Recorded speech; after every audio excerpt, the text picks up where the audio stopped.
Sorry sorry, ఇంకో example ఇస్తా, ఉంటే చెప్పండి కొట్టండి. అదేంటి సార్, నేనేమైనా పొరపాటు చెప్పాను? ఇంకో ఎగ్జాంపుల్ ఇస్తా. నేను ఆనందంగా లేకపోయినా పర్లేదు సార్, పక్కోళ్ళు మాత్రం ఆనందంగా ఉండి సాగుకూడదు సార్, అదే నాకు కావాలి. ఉన్నారా? సారీ అండి, సార్ ఇంత ప్రోగ్రామ్ పెట్టినప్పుడు నేను హైదరాబాద్ నుంచి వచ్చాను.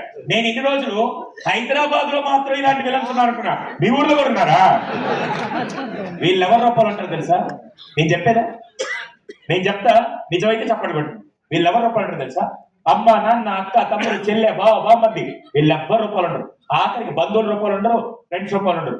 వీళ్ళు ఎవరు రూపాయలు ఉంటారు తెలుసా? సగానికి సగం పక్కింటి రూపాయలు, ఎదురింటి రూపాయలు వచ్చి మన గొప్ప దగ్గర పెట్టేస్తూ ఉంటారు. సారీ, నేను ఎవరిని ఊరికే నిందపరచట్లా. ఎందుకు తెలుసా? చాలా మంది వచ్చి, ఏం నీ వాళ్ళు ఏం చేయట్లేదా? ఏరా నీ కాలేజ్ సీట్ రాలా? ఏరా నీకు చేయట్లేదని భారతదేశం సగం నాశనం అవడానికి పక్క వాళ్ళు ఏమనుకుంటారో బతికి వస్తూ మన జీవితాన్ని నాశనం చేసుకుంటా నేను అంటాను. ఎంతమంది ఒప్పుకుంటారు? ఏ ఒక్కరు ఒక పూట భోజనం పెట్టడం, ఏ ఒక్కరు మనకి హాస్పిటల్ ఖర్చులు వస్తే ఒక్క రూపాయి కూడా ఇవ్వడం, కానీ అందరూ కిందకి లాగాలని చూస్తారు. ఎంతమంది ఒప్పుకుంటారు విషయం? ఓకేనా? ఫస్ట్ వన్ ఎవరు? వీడి పని ఏంటి? సెకండ్ పర్సన్ ఎవరు?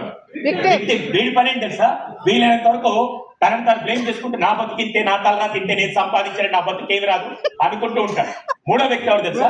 విలన్. పక్క వాళ్ళ జీవితాలు నాశనం చేయడానికి బతికేవాడు ఎవరంటే విలన్. వీళ్ళ ముగ్గురు ఈరోజు సమాజం నిండిపోయింటే, ఈ రోజు సమాజానికి ఎవరు కావాలి తెలుసా? నాలుగో కేటగిరీ. జాగ్రత్త వినండి. వాళ్ళు ఏమంటారంటే విక్టర్ అంటారు. ఏమంటారు?